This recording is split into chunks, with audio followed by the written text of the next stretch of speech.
चलिएगा, आइएगा लेकर के चलते हैं अगले क्वेश्चन की ओर। ठीक, मगर उससे पहले जो है इस क्वेश्चन का जो है आंसर देख लेते हैं। तो इस क्वेश्चन का राइट आंसर क्या होगा? तो प्यारे बच्चों, इस क्वेश्चन का राइट आंसर क्या हो जाएगा? भारत सरकार अधिनियम 1935 क्या हो जाएगा? भारत सरकार अधिनियम 1935 जो है इसका राइट आंसर हो जाएगा। आइएगा, थोड़ा-सा इसका जो है एक्सप्लेनेशन जो है देख लेते हैं। व्याख्या। भारत सरकार अधिनियम 1935 ने भारत में संघीय शासन की व्यवस्था की थी। इस अधिनियम के अंतर्गत अखिल भारतीय संघ की स्थापना की बात कही गई थी, जैसा कि हम कई बार जो है क्वेश्चनों के माध्यम से पढ़ चुके हैं।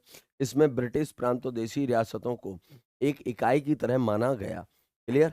चलिए आइएगा लेकर के चलते हैं अगले क्वेश्चन की ओर। अगला क्वेश्चन है आपके सामने, निम्नलिखित में से किस एक अधिनियम द्वारा भारत में संघीय न्यायालय की स्थापना की गई थी? तो इसका राइट आंसर क्या होगा?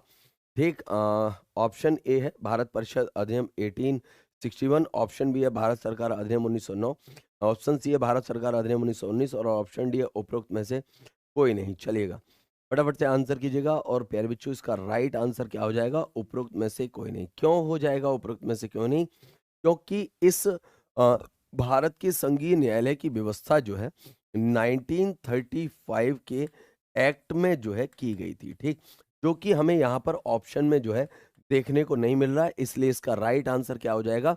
उपरोक्त में से कोई नहीं। चलिएगा, आइएगा देख लेते हैं इसका एक्सप्लेनेशन। उपरोक्त विकल्पों में से कोई भी विकल्प सही नहीं है, क्योंकि भारत शासन अधिनियम 1935 के द्वारा भारत में 1 अक्टूबर 1937 को एक संघीय न्यायालय की स्थापना की गई थी। यह संघीय न्यायालय दिल्ली में स्थापित किया गया। इस संघीय न्यायालय में एक मुख्य न्यायाधीश के अतिरिक्त 2 अन्य न्यायाधीश भी शामिल थे। इसके पहले मुख्य न्यायाधीश कौन थे? तो सर मॉरिस गुएर जो थे, और अन्य 2 न्यायाधीश की अगर हम बात करें तो मोहम्मद सुल्तान और एम.आर. जयकर जो है अन्य न्यायाधीश बनाए गए। ठीक, इसके अलावा इसे जो है प्रारंभिक और अपीलीय और परामर्शदात्री क्षेत्राधिकार भी जो है प्रदान किए गए। क्लियर? चलिए आइएगा लेकर के चलते हैं अगले क्वेश्चन की ओर। अगला क्वेश्चन है आपकी स्क्रीन पर, निम्नलिखित अधिनियमों में से किस अधिनियम के फलस्वरूप बर्मा भारत से अलग हुआ? बर्मा का मतलब है एट प्रेजेंट का म्यांमार। क्या बच्चे? एट प्रेजेंट का म्यांमार। और ये हुआ था आपका गवर्नमेंट ऑफ इंडिया एक्ट 1935 के अकॉर्डिंग, क्योंकि इसी एक्ट में ये प्रावधान था कि भारत से जो है बर्मा को अलग किया जाएगा। क्लियर? आइएगा देख लेते हैं इस क्वेश्चन का जो है एक्सप्लेनेशन। एक गवर्नमेंट ऑफ इंडिया एक्ट 1935 के फलस्वरूप बर्मा तथा अदन भारत से जो है अलग हुए थे। इस अधिनियम के अंतर्गत सिंध को बंबई से पृथक राज्य बनाया गया और बिहार तथा उड़ीसा को भी पृथक राज्यों के रूप में जो है गठित किया गया और बरार को मध्य प्रांत में शामिल किया गया। तो ये तमाम घटनाएं जो है इसी एक्ट के दौरान जो है घटी थी। चलिए अगला क्वेश्चन है आपकी स्क्रीन पर, किस अधिनियम के बारे में जवाहरलाल नेहरू ने कहा था हमें एक ऐसी कार दी गई थी जिसमें बस ब्रेक थी किंतु इंजन तो था ही नहीं? क्लियर है? किसके लिए जो है ये पंडित जवाहरलाल नेहरू ने जो है बात कही? 1858 का जो है अधिनियम, तो ये तो हो ही नहीं सकता, ये तो उस समय की बात है। भारत का 1909 का जो है भारत अधिनियम, 1919 का अधिनियम, 1935 का अधिनियम, उपरोक्त में से कोई नहीं। तो भैया इसका राइट आंसर ना क्या हो जाएगा? उपरोक्त में से कोई नहीं। क्या हो जाएगा? उपरोक्त में से कोई नहीं। ठीक, तो ये सरासर गलत होगा। इसका राइट आंसर क्या होगा बच्चे? 1935 का अधिनियम। ठीक, तो आप लोग कमेंट नहीं कर रहे थे ना, इसलिए जो है मैंने ई पे टिक लगाया। कम से कम अब तो आप कमेंट करके बोलें कि हाँ सर, मगर आपका एक सिंगल कमेंट नहीं दिखाई दे। खैर चलिए, 1935 का अधिनियम जो है इसका राइट आंसर हो जाएगा। ठीक है, क्योंकि इसमें इन्होंने जो भी परिवर्तन किए थे वो अपने अकॉर्डिंग किए थे, भारतीयों के अकॉर्डिंग कुछ भी नहीं किया था इन्होंने। ठीक, आइएगा इसके एक्सप्लेनेशन से और समझते हैं। 1935 के अधिनियम के बारे में पंडित जवाहरलाल नेहरू ने कहा था कि हमें एक ऐसी कार दी गई थी जिसमें बस ब्रेक थी किंतु इंजन नहीं थी। इंजन का मतलब देखिए, कार की बात बोलूं तो कार का सेंटेंस क्या है कि अखिल अखिल भारतीय महासंघ की बात कही गई, अर्थात कार दे दी गई। और इसका इंजन क्या था? देसी रियासत है। कौन थी? देसी रियासत। और इन देसी रियासतों को इस कार में बैठने के लिए क्या कर दिया गया? स्वतंत्र कर दिया गया। अर्थात ब्रेक से कहा जा रहा है कि आपकी मर्जी है, आप गाड़ी में लगो या मत लगो। तो भैया कोई ब्रेक गाड़ी में क्यों लगेगी जबकि उसे रहना जूते के नीचे है? तो ठीक तो नहीं रहेगी। ठीक, चलिएगा, समझदार के लिए सारा काफी। इस अधिनियम में प्रांतीय व्यवस्थापिका के सभी सदस्य निर्वाचित होते थे। इसके अंतर्गत कार्यपालिका को व्यवस्थापिका के प्रति उत्तरदायी बनाया गया एवं मताधिकार भी जो है प्रस्तावित किया गया। ठीक, तो और भी चीजें की गई। चलिए, अगला क्वेश्चन है आपके सामने। कहा जा रहा है निम्नलिखित में से भारत सरकार अधिनियम 1935 की मुख्य विशेषताओं में से नहीं है। क्या नहीं है भाई? ठीक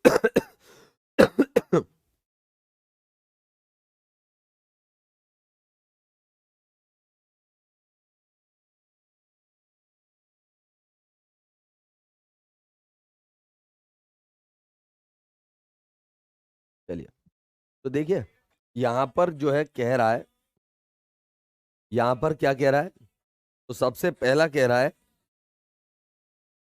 यहां पर कह रहा है कि इस अधिनियम में अखिल भारतीय महासंघ का प्रावधान था। तो बात तो सही कह रहा है, बात तो सही कह रहा है, ये बात तो कही गई थी।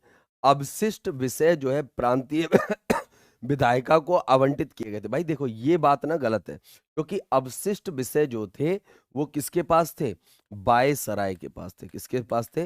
वायसराय के पास थे, या फिर हम इसे कह सकते हैं भारत का गवर्नर जनरल। क्या? Governor general. ठीक है, क्या? भारत का गवर्नर जनरल। ठीक, इनके पास थे और नहीं पूछा गया, तो इसका राइट आंसर क्या हो जाएगा? ऑप्शन बी जो है इसका राइट आंसर हो जाएगा। बाकी का यह प्रांतीय स्वायत्तता के सूत्रपात का संकेत था। बिल्कुल था। इसने जो है प्रांतीय स्तर पर द्वैध शासन प्रणाली को समाप्त कर दिया था। बिल्कुल कर दिया था। और इसे जो है केंद्र में लागू कर दिया था। किसे? द्वैध शासन को जो है केंद्र में जो है इंप्लीमेंट कर दिया था। क्लियर? चलिएगा, आइएगा इसके एक्सप्लेनेशन के थ्रू और समझने की कोशिश करते हैं। भारत सरकार अधिनियम 1935 की मुख्य विशेषताओं के संदर्भ में विकल्प बी जो है सही नहीं है, क्योंकि अवशिष्ट शक्ति प्रांतीय विधायिकाओं को नहीं अपितु गवर्नर जनरल को आवंटित किए गए थे। शेष तीनों कथन सही हैं। अब यहाँ पर जिसके लिए गवर्नर जनरल शब्द यूज किया गया ना, ये वही भारत का गवर्नर जनरल या फिर वायसराय है। ठीक है, चलिएगा आगे लेकर के चलते हैं अगले क्वेश्चन की ओर। अगला क्वेश्चन है आपके सामने, जिसमें आपसे कहा गया है यह किसने कहा था मुझे इस आरोप के संबंध में कोई क्षमा नहीं मांगनी कि संविधान के प्रारूप में गवर्नमेंट ऑफ इंडिया एक्ट 1935 के एक बड़े भाग को पुनः उत्पादित कर दिया गया है। तो आप और हम सभी जानते हैं कि जो हमारे देश का एट प्रेजेंट वर्तमान का जो संविधान है, क्या है? वर्तमान का जो भारतीय संविधान है, इस भारतीय संविधान का क्या? इस भारतीय संविधान का 75% एरिया जो है हमने कहाँ से लिया है? तो भारत शासन अधिनियम। क्या? भारत शासन अधिनियम अधिनियम से जो है लिया गया है। क्लियर? ये तो आप जानते हैं, मगर ये किसने कहा कि भैया मुझे कोई फर्क नहीं पड़ता, आप क्या सोचते हो इसके बारे में, हमें तो भैया देश का संविधान बनाना है। इसका राइट आंसर क्या हो जाएगा? तो डॉक्टर बी आर अंबेडकर जो है इसका राइट आंसर हो जाएगा। और ऐसा इन्होंने क्यों कहा? क्योंकि ये प्रारूप समिति के क्या थे? प्रारूप समिति के अध्यक्ष थे, इसलिए इन्होंने जो है ऐसा कहा था। क्लियर? चलिएगा, लेकर के चलना चाहेंगे इसके एक्सप्लेनेशन की ओर। आइएगा, देखिएगा दिए गए कथन संविधान सभा की प्रारूप समिति के अध्यक्ष डॉक्टर बी आर अंबेडकर द्वारा संविधान सभा में परिचर्चा के दौरान जो है ये स्टेटमेंट दिया था कि गवर्नमेंट ऑफ इंडिया एक्ट 1935 के बारे में उन्होंने बताया कि संविधान का अधिकांश ढांचागत भाग इस एक्ट से लिया गया है, जबकि संविधान का दार्शनिक भाग जैसे मौलिक अधिकार, विधि का शासन आदि विश्व के अन्य देशों के संविधान से लिए गए हैं। ठीक, मौलिक अधिकार तो हमने कहाँ से लिए हैं प्यारे बच्चे? तो मौलिक अधिकार हमने लिए हैं यूएसए के संविधान से। ठीक, और विधि का शासन हमने कहाँ से लिया है? तो ये हमने लिया है ब्रिटेन के संविधान से। कहाँ से लिया है? ब्रिटेन के संविधान से लिया है। क्लियर। चलिएगा, आइएगा लेकर के चलते हैं अगले क्वेश्चन की ओर। अगला क्वेश्चन है, राष्ट्रपति को अध्यादेश निर्गत करने की शक्ति प्रेरित है किससे? आज जो राष्ट्रपति ऑर्डिनेंस जारी करता है, वो ऑर्डिनेंस किस अधिनियम से जो माने आज की डेट में अगर हम बात करें तो राष्ट्रपति को जो ऑर्डिनेंस जारी करने का राइट दिया गया है, वो तो आर्टिकल 123 के द्वारा जो है दिया गया है। ये तो हो गया एट प्रेजेंट, वर्तमान में संविधान में प्रावधान। क्या? वर्तमान में जो है संविधान में प्रावधान जो है हो गया। क्लियर। मगर यहां पर पूछा गया है कि पहली बार ये राइट जो है किसको दिया गया था? भारत के गवर्नर जनरल को दिया गया था। किसको दिया गया था? भारत की गवर्नर जनरल। गवर्नर जनरल कहें या फिर हम कहें वायसराय। क्या कहें? वायसराय को दिया गया था। और ये राइट भारत के गवर्नर जनरल या वायसराय को किस एक्ट के द्वारा जो है दिया गया था? तो ये जो है राइट जो है वो 1935 के एक्ट के द्वारा जो है दिया गया था। ठीक, यहाँ तक कोई दिक्कत चलेगा आएगा, और चीजें जो है इसके एक्सप्लेनेशन से जो है समझेंगे। ठीक, राष्ट्रपति को अध्यादेश निर्गत करने की शक्ति भारत सरकार अधिनियम 1935 की धारा 42 से प्रेरित है। क्लियर है। तो इस एक्ट की जो धारा 42 थी उससे प्रेरित है। सरकार अधिनियम 1935 के आधार पर राष्ट्रपति को गवर्नर जनरल की शक्तियों का विस्तार करते हुए विशेष परिस्थितियों में अध्यादेश जारी करने का अधिकार दिया गया था। भारतीय संविधान के अनुच्छेद 123 के आधार पर भारत के राष्ट्रपति को अध्यादेश की शक्ति प्रदान की गई थी, जैसा कि हमने आपको समझा दिया है। ठीक, चलिएगा अगला क्वेश्चन है आपके सामने, 1935 का गवर्नमेंट ऑफ इंडिया एक्ट क्यों महत्वपूर्ण है? भैया क्यों महत्वपूर्ण है? आइएगा देख लेते हैं एक एक करके सारे के सारे पॉइंटों को। क्लियर है। तो यहाँ पर क्या कह रहा है? यह भारतीय संविधान का प्रमुख स्रोत है। लीजिए, पहले ही लाइन में जो हमें आंसर मिल गया, क्योंकि भारतीय संविधान का 75 एरिया जो है इसी एक्ट से लिया गया है, इसलिए यह भारतीय संविधान का जो है प्रमुख क्या माना जाता है? स्रोत माना जाता है। बाकी का तो पढ़ने की जरूरत ही नहीं पड़ेगी। ठीक है, चलिएगा आएगा और एक्सप्लेनेशन के थ्रू जो है समझ लेते हैं।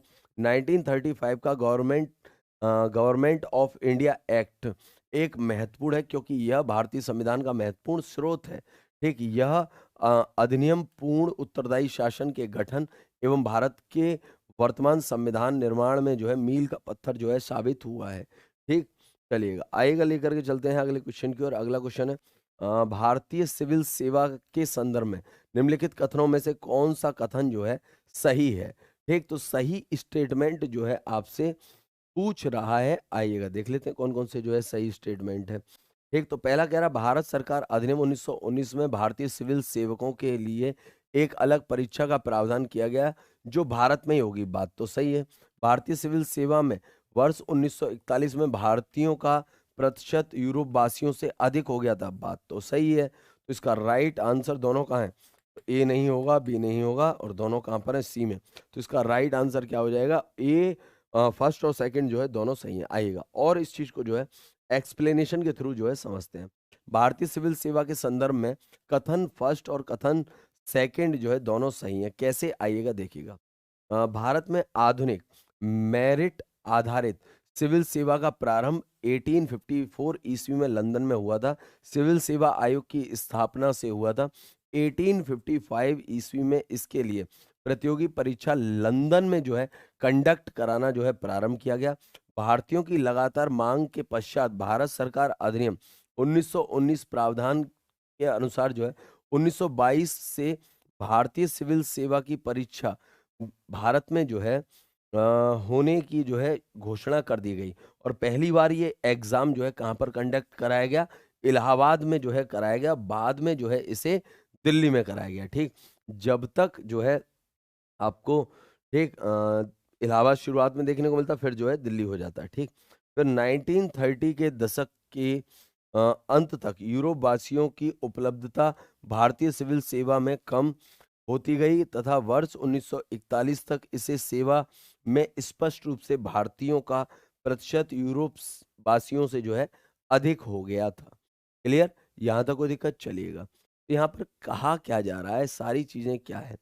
कहने का मतलब ये यहाँ पर ये बताया गया है कि 1854 में जब भारत में सिविल अधिकारी आते थे, सिविल सेवक आते थे, तो वो जो है नॉमिनेटेड किए जाते थे, ठीक? मेरिट के आधार पर जो उन्हें नॉमिनेटेड करके इंडिया भेज दिया जाता था, ठीक? क्लियर है? यहाँ तक कोई दिक्कत? फिर इसके बाद जो है, और ये अपॉइंटमेंट कहाँ से होता था? तो लंदन से होता था। कहाँ से? लंदन से जो है अपॉइंटमेंट होकर के आ जाते थे। फिर इसके बाद लंदन में जो है टेस्ट होने लगा। क्या होने लगा? एग्जाम होने लगा। और ये एग्जाम कब से होने लगा? तो ये एग्जाम जो है 1855 से होने लगा, ठीक? पहले क्या हो रहा है? नॉमिनेटेड हो रहा है मेरिट बेस पर। फिर क्या हो रहा है? एग्जाम कंडक्ट हो रहा है। और ये एग्जाम कहाँ हो रहा है? लंदन में। नॉमिनेटेड भी लंदन से हो रहा था, एग्जाम भी लंदन में ही हो रहा है। तो भैया, और सिविल सेवकों को जॉब कहाँ करनी है? इंडिया में। तो फिर इंडिया के लोगों ने कहा कि भैया हमें भी तो कुछ दो। तो फिर इंडियंस की डिमांड को देखते हुए जो है 1919 के एक्ट में ये प्रावधान किया गया कि भैया इंडिया में भी जो है सिविल सेवा की जो है परीक्षा जो है कंडक्ट कराई जाएंगी, ठीक? और फिर फाइनली जो है ये परीक्षा जो है इंडिया में जो है 1922 में जो है कंडक्ट कराई गई। पहले इलाहाबाद में ये जो है कंडक्ट कराई गई, फिर बाद में जो है दिल्ली में जो है ये कंडक्ट कराई गई, ठीक? और जब ये एग्जाम इंडिया में होने लगा तो यूरोप वासी कम होने लगे। क्यों? क्योंकि यूरोप से इंडिया में आए, पेपर दें और फिर यहाँ जॉब करें, तो लोगों की रुचि जो है वो जो है कम होती चली गई, ठीक? रुचि जब तक ज्यादा थी, जब तक चाहे वो मेरिट बेस्ड अपॉइंटमेंट हो, चाहे वो एग्जाम बेस्ड अपॉइंटमेंट हो, वो लंदन में हो रहा था, ठीक? क्लियर है? समझ में आ रही है? अभी कोई एग्जाम तमिलनाडु में होगा ना तो हम लाख बार सोचेंगे देने जाने के लिए, ठीक? अगर कोई एग्जाम जो है यूपी में होगा, बिहार में होगा, तो हम बिल्कुल नहीं सोचेंगे, तुरंत जो है ट्रेन की टिकट कराएंगे और निकल जाएंगे, ठीक? तो सिंपल सी भाषा में भी आप समझ सकते हैं। आइएगा, बहुत सिंपल जो है एक्सप्लेनेशन जो है इस बुक में जो है आपके लिए जो है तैयार किया गया है। तो आपको ना किसी प्रकार की समझने में, माने थ्योरी को पढ़ने में, या फिर क्वेश्चन के एक्सप्लेनेशन में, या फिर क्वेश्चन में आपको कहीं भी जो है किसी प्रकार की जो है दिक्कत नहीं आने वाली है। तो इस बार अगर प्रीलिम्स करना है पॉसिबल, तो आज ही घर ले आइए प्रीलिम्स पॉसिबल, ठीक? चलिएगा, आइएगा, लेकर के चलते हैं अगले क्वेश्चन की ओर। अगला क्वेश्चन है आपके सामने, ब्रिटिश शासन काल में संविधान के विकास में कौन सा कानून ऐतिहासिक नहीं था? क्या ऐतिहासिक नहीं था? कौन सा नहीं था भैया?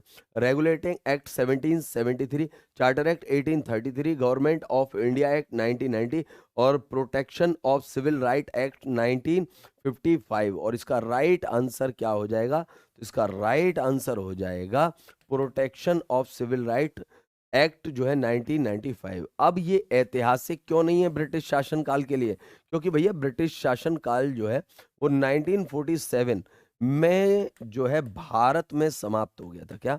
भारत में क्या हो गया? समाप्त हो गया था। और ये एक्ट कब आ रहा है? 1955 में आ रहा है, अर्थात बिफोर जो है ब्रिटिश रूल के बाद जो है आ रहा है। क्लियर है? चलिएगा, और जो है इसे एक्सप्लेनेशन के थ्रू जो है समझते हैं। आइए, protection of civil right act 1945 British शासन काल में संविधान के विकास में ऐतिहासिक नहीं था, क्योंकि ब्रिटिश शासनकाल वर्ष 1947 तक था और इसके समय प्रोटेक्शन ऑफ सिविल राइट का निर्माण नहीं हुआ था, ठीक? यह कानून जो है 8 मई 1955 को बनकर तैयार हुआ।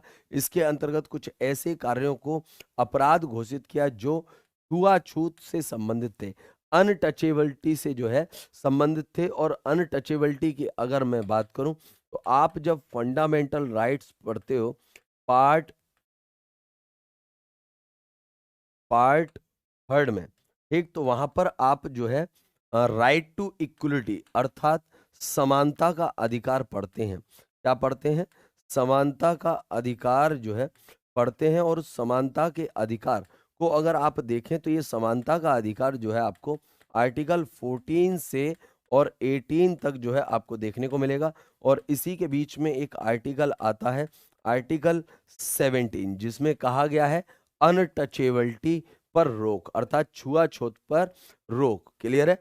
और ये जो आर्टिकल आपको जिस कॉन्स्टिट्यूशन में देखने को मिल रहे हैं, वो कॉन्स्टिट्यूशन 26 जनवरी 1950 को जो है इम्प्लीमेंट कर दिया गया था, ठीक? और इस टचेबिलिटी को रोकने के लिए जो है ये कानून जो है बनाया गया। क्लियर? चलिएगा लेकर के चलते हैं अगले क्वेश्चन की ओर। अगला क्वेश्चन है आपके सामने आपकी स्क्रीन पर, जिसमें कहा गया निम्नलिखित में से किसके अंतर्गत भारतीय संविधान सभा गठन किया गया। भारत सरकार संविधान सभा का गठन किया गया।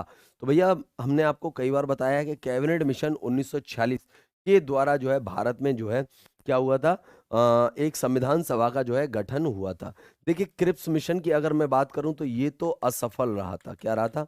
असफल रहा था, फेलियर रहा था। क्लियर? चलेगा। भारतीय स्वतंत्रता अधिनियम, तो इससे तो भारत को क्या मिली थी, स्वतंत्रता जो है प्राप्त हुई थी। ठीक। और इसके द्वारा जो है भारत के ब्रिटिश शासन काल में जो है इम्प्रूवमेंट किया गया था। क्लियर? तो आइएगा देख लेते हैं इस क्वेश्चन का राइट आंसर क्या है।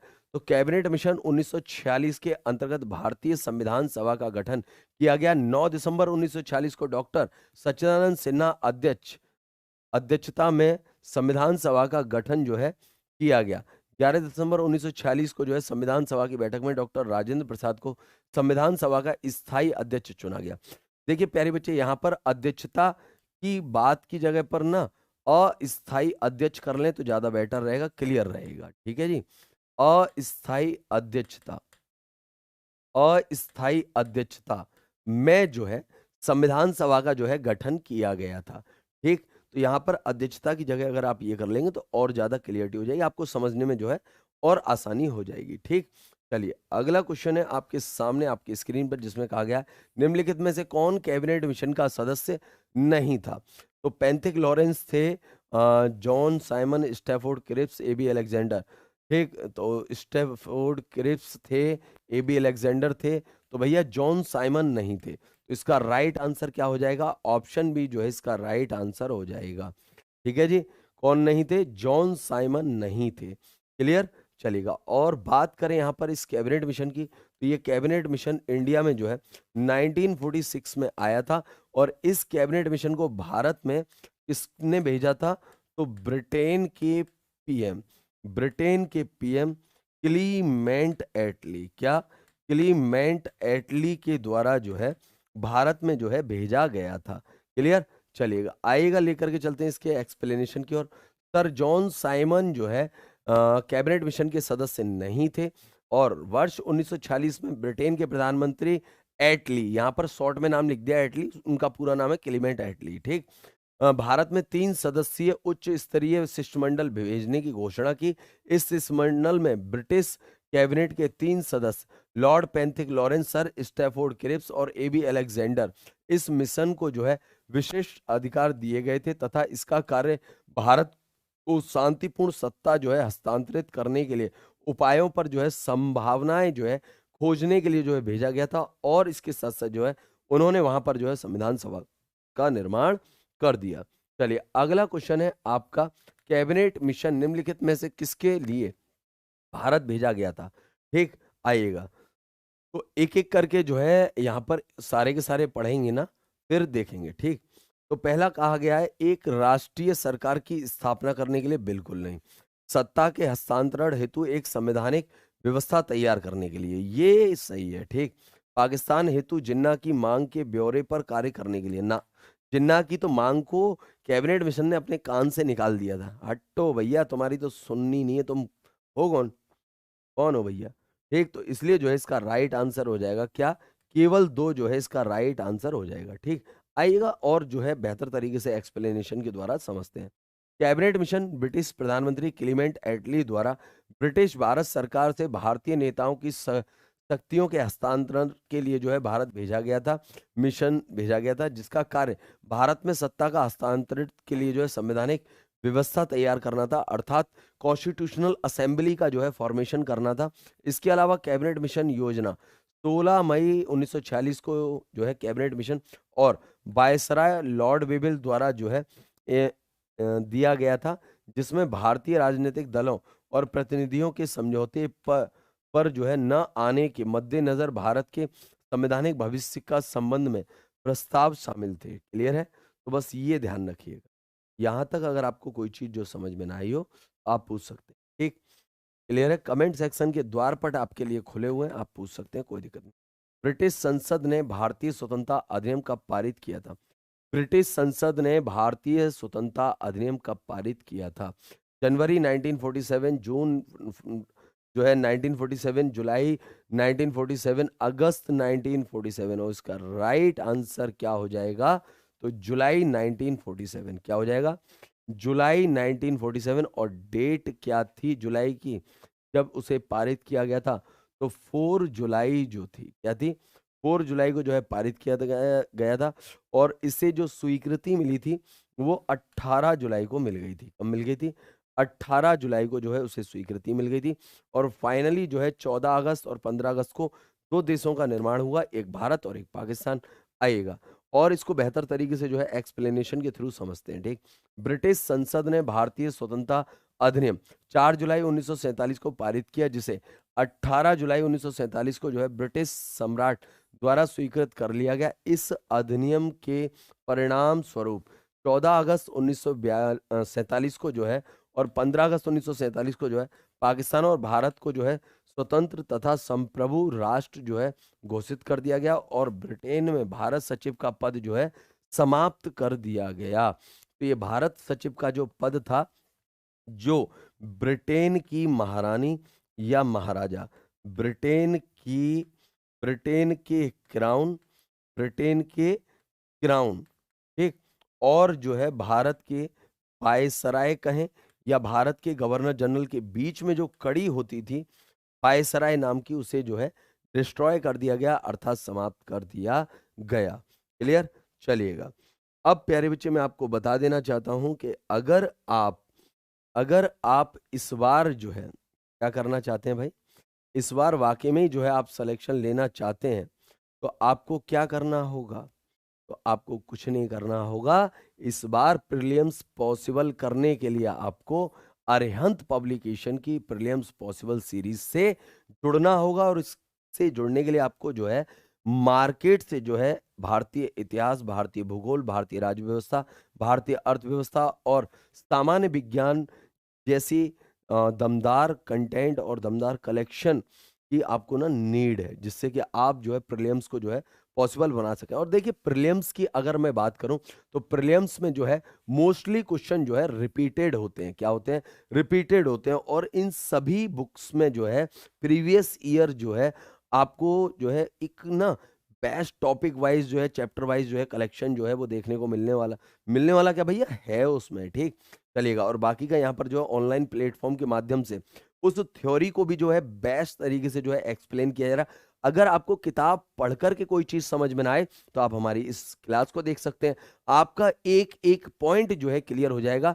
और अगर आपका पॉइंट क्लियर ना हो तो आप नेक्स्ट क्लास में आकर के हमसे पूछ सकते हैं कि सर यहाँ पर जो है दिक्कत आ रही है, प्रीलिम्स पॉसिबल की आपकी सीरीज तो हमने परचेज कर ली है ये, मगर हमें दिक्कत आ रही है इंडियन कॉन्स्टिट्यूशन के इस पार्ट के इस क्वेश्चन में दिक्कत आ रही है, तो उसको हम जो है ऑनलाइन प्लेटफॉर्म के माध्यम से जो है आपको जो है समझाएंगे। क्यों टेंशन ले रहे हैं, ठीक। तो जब हम खड़े हैं आपके साथ तो क्यों हैं आप हमसे इतना दूर? आज ही दामन थामिए अरिहंत पब्लिकेशन की प्रीलिम्स पॉसिबल का और इस बार प्रीलिम्स को कर दीजिए क्रैक। चलिएगा। तो इन्हीं चंद शब्दों के साथ जो है मिलते हैं। और हाँ, इस क्लास को जो है जितना शेयर कर सकते हैं, जितने भी आपके व्हाट्सएप ग्रुप हैं, जितने भी आपके टेलीग्राम हैं, ठीक, वहां पर जो है जरूर शेयर कर दीजिएगा। और जितने भी आपके दोस्त, भाई बहन, जितने भी रिश्तेदार जो आईएएस और पीसीएस की प्रिपरेशन कर रहे हैं, उनको जरूर बताइएगा कि अरिहंत इस बार कुछ धमाकेदार लेकर के आया है, जो है प्रीलिम्स पॉसिबल, ठीक। चलिएगा। क्योंकि सपनों में उड़ान तब होती है जब संसाधन अच्छे हों, ठीक। और यहाँ पर आपको देखिए ढेर सारे संसाधन जो है एक से एक बेस्ट जो है दिए जा रहे हैं, ठीक। चलिएगा। यहीं पर मैं अपनी आप वाणी को जो है विराम देना चाहूंगा और मिलता हूं मैं आपसे कल। तब तक के लिए सभी बच्चों को जय हिंद, जय भारत, वंदे मातरम।